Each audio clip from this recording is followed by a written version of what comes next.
So isang magandang hapon po, or malapit na rin po maggabi sa bawat isa. Latest weather update po muli tayo ngayon.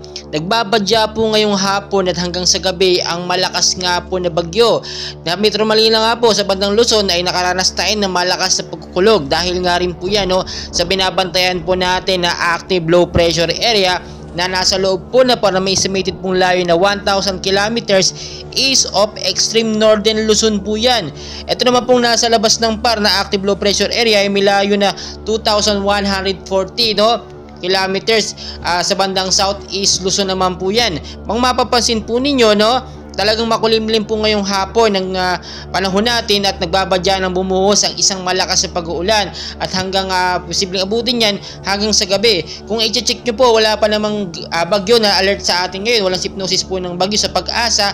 Ito po yung active low pressure area pa lamang na may lakas nga po na pumapalo sa 35 kilometers per hour.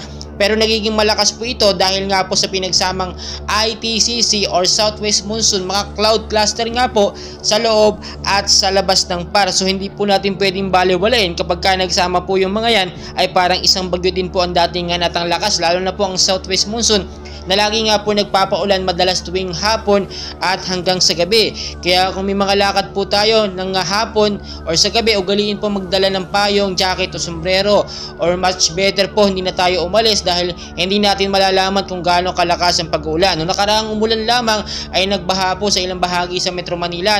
Kaya lagi po natin pinapaalala sa inyo, linisin po natin yung mga lugar, yung mga esterong barado sa Metro Manila, sa Luzon, para kapag nagkaroon ng patuloy na pag-ulan ay hindi po magkakaroon ng pagbabaha. Pag nag-iingat din po ngayon ng Pag-asa yung mga lugar po na matataas sa banta po ng last night sa patuloy na pag-uulan, dahil kapag may patuloy na pag-uulan, posibleng umambot ng lupa at mauwi ito sa last night. Maging I'm ready po tayo sa mga posibilidad dahil tulad nga po ngayon merong active low pressure area sa bandang North Luzon nga po at ito'y kumikilos po northwestward sa bilis na 10 kilometers per hour. So hindi natin ito pwedeng baliw-balayin at sabihin natin wala yan, active low pressure area lamang yan.